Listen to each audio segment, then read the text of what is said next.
अस्सलाम वालेकुम दोस्तों, कैसे हो? उम्मीद है कि सब खैरियत से होंगे। अल्लाह आप लोगों को ऐसे ही खुश रखे।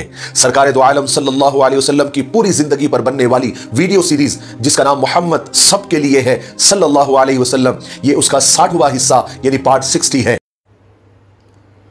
अस्सलाम वालेकुम वरहमतुल्लाहि वबरकातुहू। उम्मीद है आप सब खैरियत से होंगे। मैं भी अल्हम्दुलिल्लाह अल्लाह का लाख लाख शुक्र है सन खैरियत से हूँ। आज इंशाअल्लाह जिस वीडियो पे रिएक्शन देने आ रहे हैं, मिफ्ताही चैनल का नाम है। इनका चैनल का लिंक मैं डिस्क्रिप्शन बॉक्स में दे दूँगा। आप लोग इनके चैनल सब्सक्राइब करिएगा और मेरी वीडियो को अंत तक देखिएगा। दोस्तों, ये सीरीज़ हम चला रहे हैं हमारे प्यारे आका नबी पाक सल्लल्लाहु ताला अलैहि वसल्लम की पूरी ज़िंदगी में बनने वाली वीडियो सीरीज़ का ये आज 60वां भाग यानी कि हम लोग इंशाअल्लाह चाह तो देखेंगे। और उससे पहले मैं बता दूं कि जिन हज़रात ने भी इसके पूरे पार्ट नहीं देखे हैं यानी कि पूरी सीरीज़ नहीं देखी है, वो मेरे चैनल में जाके शुरू से लेकर एंड तक देख सकते हैं, क्योंकि ये बहुत अहम सीरीज़ है। ये मेरे दोस्तों, मेरे भाइयों, ये हमारे प्यारे आका की पूरी ज़िंदगी में बनने वाली वीडियो सीरीज़ है। और मुफ्ती साहब ने बहुत एक एक चीज़ अच्छे तरीके से समझाई है ताकि हर इंसान के समझ में आ जाए। जिसको भी नहीं पता है हमारे प्यारे आका के बारे में, वो सब इस चीज़ को देख दे के उसको पता चल जाएगा कि हमारे आका ने कितनी मुश्किल, कितनी परेशानी, कितनी तकलीफ़ उठाई है अपनी ज़ाहिरी ज़िंदगी में। और साहबाओं ने भी उनके साथ बराबर साथ दिया है, कितनी कुर्बानियाँ दी, तब जाके ये दीन इस्लाम हम तक पहुँचा है। ये समझ लीजिए। तो हमको भी चाहिए यानी कि जो हम उनकी उम्मत हैं और अपने आका की बताए हुए रास्ते पे चलें, यानी उनकी सुन्नतों पे अमल करें, क्योंकि वो राज़ी, अल्लाह भी राज़ी हो जाए इंशाअल्लाह ने चाहा तो। और दोनों जहाँ पे हमें कामयाबी मिलेगी, दुनिया भी और आखिरत भी समझ जाएगी। तो मेरे दोस्तों, मेरे भाइयों, इस चीज़ को जितना हो सके शेयर करें, अच्छा समझ के शेयर करें। क्योंकि कोई भी अच्छी बात आप किसी को बताएंगे और वो उस पर अमल करेगा तो उसका सवाब आपको भी मिलेगा और करने वाले को भी मिलेगा। मिसाल के तौर से अगर आप नमाज़ पढ़ने जा रहे हैं, किसी को आपने नमाज की दावत कहा और वो भी आपके साथ चला गया नमाज़ पढ़ने, तो उस शख्स को तो जवाब नमाज का सवाब मिलेगा, लेकिन आपको भी उसका सवाब मिलेगा। तो इसलिए ये समझिए एक तरीके से उलमा बताते हैं सदका जारिया, जितनी भी अच्छी बातें हों, चाहे वो मेरी बात हो या किसी और की बात हो, उसको शेयर किया करिए आगे, ताकि लोगों तक दीन इस तरह से पहुंचता है। आजकल सोशल मीडिया का ज़माना है, दीन इसी तरह से पहुंचता है। और हर इंसान आजकल मोबाइल चलाता है, चाहे वो छोटा हो, बड़ा हो, लेडीज़ हो, बच्चे हों, जवान हो, सब चलाते हैं। तो ये अच्छी बातें हमेशा शेयर करें। तो चलिए बिना देरी के हम लोग वीडियो स्टार्ट करते हैं, फिर उसके बाद बात करते हैं। अस्सलाम वालेकुम दोस्तों, कैसे हो? उम्मीद है कि सब खैरियत से होंगे। अल्लाह आप लोगों को ऐसे ही खुश रखे।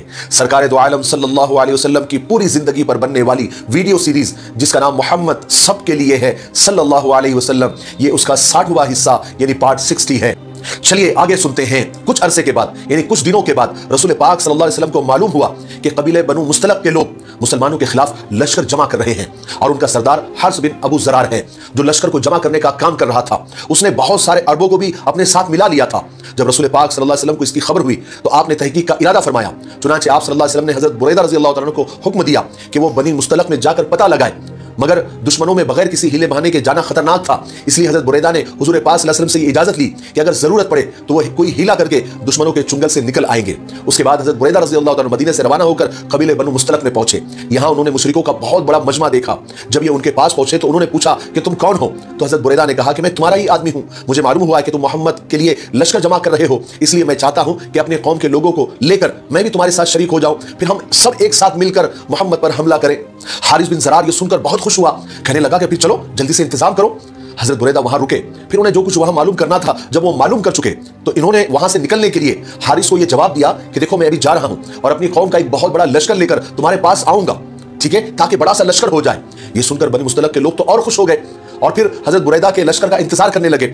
उधर हजरत बुरैदा वहां से निकलकर सीधे रसूल पाक सल्लल्लाहु अलैहि वसल्लम की खिदमत में हाजिर हुए और जो कुछ देखकर आए थे वो आप सल्लल्लाहु अलैहि वसल्लम को आकर बता दिया। रसूल पाक सल्लल्लाहु अलैहि वसल्लम ने इरादा फरमाया कि बनु मुस्तलक से उन्हीं की बस्तियों में जाकर जंग की जाए। आप सल्लल्लाहु अलैहि वसल्लम ने फौरन लश्कर को तैयार होने का ऐलान फरमाया और मुसलमान और ईमान वाले तो हर वक्त अल्लाह ताला के रास्ते में अपनी जानें देने के लिए हमेशा तैयार रहते थे। उन्होंने फौरन तैयारी शुरू कर दी। यहां तक एक बहुत बड़ा लश्कर तैयार हुआ। आखिर शाबान के यानी सन 5 हिजरी शाबान के शुरू में आप सल्लल्लाहु अलैहि वसल्लम एक बड़े लश्कर के साथ बनु मुस्तलक की तरफ रवाना हुए। आप सल्लल्लाहु अलैहि वसल्लम ने मदीना में हजरत अबू ज़र ग़िफ़ारी रज़ी अल्लाह तआला को अपना कायम मकाम बनाया। इस लश्कर में 30 घोड़े थे जिनमें मुहाजिरों के 10 और अंसारियों के 20 थे। इस दफा मुनाफिकों ने भी बढ़ चढ़कर हिस्सा लिया। हुजूर पाक सल्लल्लाहु अलैहि वसल्लम के साथ चले जिनमें अब्दुल्ला बिन उबई भी था, मगर अब्दुल्ला बिन उबई मुनाफिक का मकसद जिहाद करना या इस्लाम का बचाव करना नहीं था, बल्कि वो सिर्फ इसलिए साथ हुआ था कि बनु मुस्तलिक का जो इलाका है वो मदीने से कुछ ज्यादा दूर नहीं है, इसलिए उसे लालच हुआ कि हम साथ रहेंगे तो जंग के बाद हमें माल गनीमत मिलेगा। इसलिए अब्दुल्ला बिन उबई और मुनाफिक साथ हो गए। हुजूर पाक सल्लल्लाहु अलैहि वसल्लम की आदत थी कि आप सल्लल्लाहु अलैहि वसल्लम जब भी किसी गज़वे में या किसी जंग में तशरीफ ले जाते थे तो अपनी अज़वाज मुतहरात यानी अपनी बीवियों में से किसी एक को साथ रखते थे। इस दफा गज़वे बनु मुस्तलक में हजरत आयशा रज़ी अल्लाह तआला अन्हा साथ थी। मुसलमानों का लश्कर मदीना से चलकर एक जगह ठहरा तो ये यहां बनु मुस्तलक का एक जासूस मुसलमानों के हाथ लग गया। उसको हारिस ने हुजूर पाक सल्लल्लाहु अलैहि वसल्लम की खबर लाने के लिए भेजा था। मुसलमान उसको हुजूर पाक सल्लल्लाहु अलैहि वसल्लम की खिदमत में ले आए। आप सल्लल्लाहु अलैहि वसल्लम ने उसके बाद उससे खबरें मालूम करने की कोशिश की, लेकिन उसने कुछ नहीं बताया। तो आप सल्लल्लाहु अलैहि वसल्लम ने उसको इस्लाम की दावत दी, मगर उस जासूस ने इनकार कर दिया। आखिर आप सल्लल्लाहु अलैहि वसल्लम ने हजरत उमर रज़ी अल्लाह तआला को हुक्म दिया कि उसे कत्ल कर दिया जाए, इसलिए कि वो जासूस था जिसकी सजा मौत होती है। चुनांचे हजरत उमर रज़ी अल्लाह तआला ने उसकी गर्दन मार दी। उसके बाद मुसलमानों का लश्कर आगे की तरफ रवाना हुआ। उधर बनु मुस्तलक के सरदार हारिस को किसी तरह यह खबर मिल गई कि रसूल पाक सल्लल्लाहु अलैहि वसल्लम बनु मुस्तलक के करीब में मुकाबले के लिए लश्कर लेकर आ रहे हैं, और साथ ही उन्हें यह भी मालूम हो गया कि मुसलमानों ने उनके जासूस को भी कत्ल कर दिया है। इस खबर से मुशरिकों के सारे लश्कर में खलबली मच गई। बहुत से अरब जो हारिस ने इधर उधर के कबीलों से जमा किए थे, मुसलमानों के लश्कर की खबर सुनकर वो भाग खड़े हुए और बनु मुस्तलक को ऐन वक्त पर उन्होंने तन्हा छोड़ दिया। रसूल पाक सल्लल्लाहु अलैहि वसल्लम मुसलमानों के लश्कर के साथ मरीसा के मकाम पर पहुंच गए और आप सल्लल्लाहु अलैहि वसल्लम ने यहीं पर पड़ाव डाल दिया। मरीसा एक चश्मे का नाम था और यह इलाका बनु मुस्तलक का था, यही उनके ठिकाने थे। यहां पहुंचकर सहाबा इकराम ने सबसे पहले हुजूर पाक सल्लल्लाहु अलैहि वसल्लम के लिए एक खीमा नस्ब किया, यानी एक तंबू लगाया, जिसमें आप सल्लल्लाहु अलैहि वसल्लम और हजरत आयशा रज़ी अल्लाह तआला साथ ठहर गए। अब मुसलमानों ने हमला करने की तैयारी शुरू की। रसूल पाक सल्लल्लाहु अलैहि वसल्लम ने मुहाजिरों का आलम यानी झंडा हजरत अबू बकर सिद्दीक रज़ी अल्लाह तआला को दिया और अंसारियों का आलम झंडा हजरत साद बिन उबादा को इनायत फरमाया। रसूल पाक सल्लल्लाहु अलैहि वसल्लम हमेशा इस बात की कोशिश फरमाते थे कि जंग और खूनरेज़ी जहां तक मुमकिन हो न हो, मगर आप सल्लल्लाहु अलैहि वसल्लम के दुश्मन और मुसलमानों की और इस्लाम की तरक्की और उरूज को देखकर वो जलते थे। उन्हें एक तरफ मुसलमानों का इस्लाम से पहले का जमाना याद आता था और दूसरी तरफ उनको आज की तरक्की और दीनदारी और आपस में जो भाईचारगी देखते थे तो उनके सीने हसद से भर जाते थे। फिर इसी जलन की वजह से वो मुसलमानों के साथ बुरा मामला करते थे, उनके माल मवेशी जानवर लूट लेते थे और कभी कभी उनके बेगुनाह आदमियों को कत्ल भी कर देते थे। जब रसूल पाक सल्लल्लाहु अलैहि वसल्लम ये देखते कि मुसलमानों के दीन और उनके अमन को और उनकी जिंदगी को खतरा पेश आ रहा है, तब आप उनकी हिफाजत के लिए तलवार उठाते थे, वरना आप सल्लल्लाहु अलैहि वसल्लम कभी जंग में पहल नहीं करते थे और जितना मुमकिन हो सके खूनरेज़ी से और जंग से परहेज किया करते थे। लेकिन जब बात सर से ऊपर हो जाती थी, पानी सर से ऊंचा हो जाता था, उस वक्त आप सल्लल्लाहु अलैहि वसल्लम अपनी और सहाबा की जिंदगी बचाने के लिए और इस्लाम की तरक्की में रुकावट ना आए, इसलिए आप सल्लल्लाहु अलैहि वसल्लम तलवार उठाया करते थे और यह बिल्कुल आखिरी ऑप्शन होता था। वरना उससे पहले आप सल्लल्लाहु अलैहि वसल्लम बड़े अखलाक से पेश आते थे, इस्लाम को पेश करते थे और जितना मुमकिन हो सके जंग को टालने की कोशिश करते थे। लेकिन जब दुश्मन जंग पर आमादा ही नजर आता था और वह हमला कर देता था या हमले का पूरा अंदेशा होता था, तब आप सल्लल्लाहु अलैहि वसल्लम जंग करते थे और तलवार उठाते थे। आप सल्लल्लाहु अलैहि वसल्लम हमेशा यह चाहते थे कि सामने वाले इस्लाम कबूल कर ले और ला इलाहा इल्लल्लाह पढ़ ले और दूसरे मुसलमानों के साथ भाई बनकर रहे और खूनरेज़ी ना हो। लेकिन जब दुश्मन इनकार कर देता था तो फिर आप सल्लल्लाहु अलैहि वसल्लम जंग का हुक्म देते थे। इस वक्त बनी मुस्तलक के साथ लड़ाई से पहले आप सल्लल्लाहु अलैहि वसल्लम ने हजरत उमर रज़ी अल्लाह तआला को हुक्म दिया कि उनसे कहो कि ला इलाहा इल्लल्लाह कह दे ताकि जान माल उनका बच जाए। हजरत उमर रज़ी अल्लाह तआला ने बनी मुस्तलक से जाकर यह बात कही, मगर उन्होंने साफ इनकार कर दिया। उसके बाद लड़ाई शुरू हुई। पहले दोनों तरफ से तीर अंदाजी होती रही। आखिर कुछ देर के बाद आप सल्लल्लाहु अलैहि वसल्लम ने सहाबा को आम हमले का हुक्म दे दिया। यह हुक्म मिलते ही सारे मुसलमानों ने बहुत सख्ती के साथ बनु मुस्तलक पर भरपूर हमला किया। यह हमला इतना सख्त था कि दुश्मनों के पैर उखड़ गए। उसका नतीजा यह हुआ कि उनमें से कोई बच नहीं सका। मुशरिकों के 10 आदमी कत्ल हुए और बाकी तमाम मर्द औरत बच्चे गिरफ्तार हो गए। इस गज़वे के जरिए अल्लाह तबारक व तआला ने मुसलमानों को जबरदस्त माल गनीमत अता फरमाया। इस दफा कैदियों की तादाद भी बेशुमार थी। माल गनीमत में 2000 ऊंट और 5000 बकरियां थी। मुसलमान खुदा ताला के इस इनाम पर बेहद खुश थे। लड़ाई खत्म हो चुकी थी। अल्लाह तबारक व तआला ने मुसलमानों को जबरदस्त फतह और खैर व बरकत अता फरमाई थी और दुश्मनों को बदतरीन शिकस्त दे दी थी। लेकिन एक वाकया इस जंग में यह भी हुआ कि रसूल पाक सल्लल्लाहु अलैहि वसल्लम लश्कर के साथ अभी तक मरीसा के मकाम पर ही ठहरे थे। सहाबा मरीसा के चश्मे से पानी ले रहे थे। उनमें हजरत उमर रज़ी अल्लाह तआला के गुलाम जहजा इब्न मसूद भी वहां से पानी लेते हुए जहजा का एक अंसारी मुसलमान से झगड़ा हो गया। बात बढ़ गई, दोनों मुसलमान आपस में मारपीट करने लगे। यहां तक कि एक अंसारी मुसलमान ने अंसारियों को मदद के लिए पुकारा। इस पर जहजा ने अपनी मदद के लिए मुहाजिरों को पुकारा। इनकी दोनों की आवाज पर मुहाजिर और अंसारी वहां पहुंच गए, मगर उसी वक्त रसूल पाक सल्लल्लाहु अलैहि वसल्लम भी वहां तशरीफ ले आए और आपने उस झगड़े को खत्म फरमा दिया। यह मामला तो यहां खत्म हो गया था, मगर इस दफा मुसलमानों के साथ बहुत से मुनाफिक और दोगले भी आए हुए थे, जिनमें मुनाफिकों का सरदार अब्दुल्ला बिन उबई भी था। वो उस वक्त कुछ अपने आदमियों के साथ बैठा बातें कर रहा था। उसे जब इस झगड़े का हाल मालूम हुआ तो वो तो ऐसी बातों की तलाश में रहता था जिनसे मुसलमानों में फूट पड़ जाए। इसलिए उसने फौरन निहायत गजबनाक होकर गुस्से में आकर कहा कि ये मुहाजिर हम में घुस आए हैं और हम पर बड़ों की यह कहावत सादिक आ गई है, ये कहावत सच हो गई है कि कुत्ते को खिला पिलाकर मोटा किया तो वो मालिक पर ही झपट पड़ा। मगर अब खुदा की कसम, मदीना में जो भी बाइज्जत लोग होंगे वो जलील लोगों को बाहर निकाल कर फेंकेंगे, यानी मुहाजिरों को बाहर निकाल देंगे। इसके बाद अब्दुल्ला बिन उबई अपने पास बैठे हुए लोगों पर ही बरसने लगा और अंसारियों से कहने लगा कि यह सब तुम्हारा ही किया धरा है। तुमने इन मुहाजिरों को अपने घरों में घुसाया है और अपना मालो दौलत उनको बांटा। खुदा की कसम, अगर तुम अपना मालो दौलत इनको न देते तो ये दूसरे शहरों में चले जाते। इस तरह की बातें करके अब्दुल्ला बिन उबई ये चाहता था कि मदीना के अंसारी भड़क उठे और मुहाजिरों पर चढ़ दौड़े, यानी मुहाजिरों से लड़े। जिस वक्त अब्दुल्ला बिन उबई मुनाफिक ये सब बातें कर रहा था, उस वक्त वहीं पर हजरत ज़ैद बिन अरकम भी बैठे हुए थे और ये सारी बातें सुन रहे थे। हजरत ज़ैद बिन अरकम एक नौजवान लड़के थे, मगर सच्चे और पक्के मुसलमान थे। उन्होंने अब्दुल्ला बिन उबई की ये बातें सुनी तो उन्हें बहुत गुस्सा आया। वो वहां से उठकर सीधे रसूल पाक सल्लल्लाहु अलैहि वसल्लम की खिदमत में हाजिर हुए। उस वक्त आप सल्लल्लाहु अलैहि वसल्लम कुछ मुहाजिरों और अंसारी सहाबा के साथ बैठे हुए थे। हजरत ज़ैद ने आकर ये सारी बातें रसूल पाक सल्लल्लाहु अलैहि वसल्लम को बता दी। आप सल्लल्लाहु अलैहि वसल्लम को इस खबर से बेहद तकलीफ हुई, आप गुस्से में आए, मगर आप सल्लल्लाहु अलैहि वसल्लम ने हजरत ज़ैद से फरमाया कि शायद तुम्हें अब्दुल्ला बिन उबई पे गुस्सा हो, इसलिए तुम ऐसा कह रहे हो। हजरत ज़ैद ने फरमाया कि या रसूल अल्लाह, खुदा की कसम मैंने उसके मुंह से और अपने कानों से ये बातें सुनी हैं।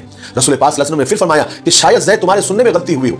इस मौके पर हजरत उमर रज़ियल्लाहु अन्हु भी मौजूद थे। उन्होंने देख लिया था कि इब्ने उबई इस बात से रसूल पाक सल्लल्लाहु अलैहि वसल्लम को बहुत तकलीफ पहुंची है, इसलिए हजरत उमर रज़ियल्लाहु अन्हु गज़ब ना हुए और गुस्से में आकर उन्होंने अर्ज़ किया कि या रसूल अल्लाह, आप हुक्म दीजिए, मैं अभी जाकर अब्दुल्ला बिन उबई की गर्दन उड़ा देता हूं। मगर रसूल पाक सल्लल्लाहु अलैहि वसल्लम ने फरमाया कि नहीं उमर, वरना लोग कहेंगे कि मोहम्मद अपने ही साथियों को कत्ल करते हैं, बल्कि एक काम करो, तुम कूच का ऐलान कर दो। और इसी वक्त कूच का ऐलान कर दो। हजरत उमर रज़ियल्लाहु अन्हु गए और कूच का ऐलान कर दिया और सहाबा फौरन चलने की तैयारी करने लगे।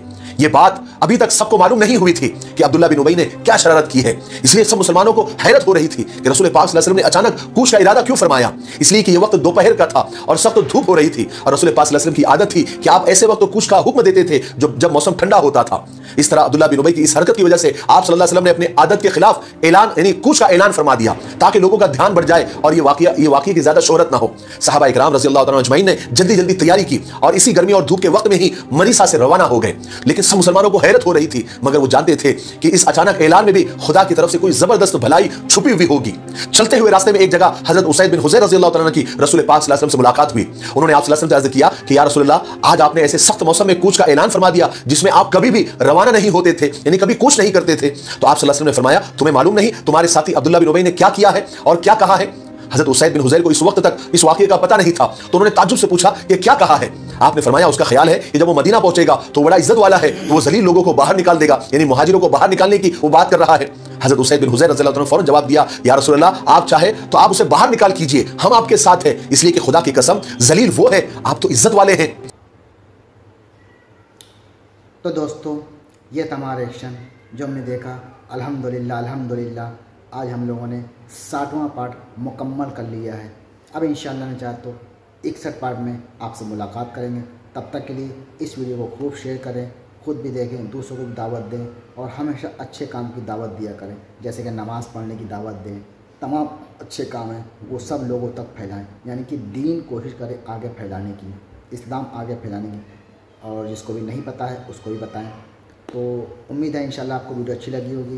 वीडियो अच्छी लगी तो उसको शेयर करिएगा। हम मिलेंगे आपसे नेक्स्ट वीडियो में। तब तक के लिए अस्सलाम वालेकुम व रहमतुल्लाहि व बरकातहू।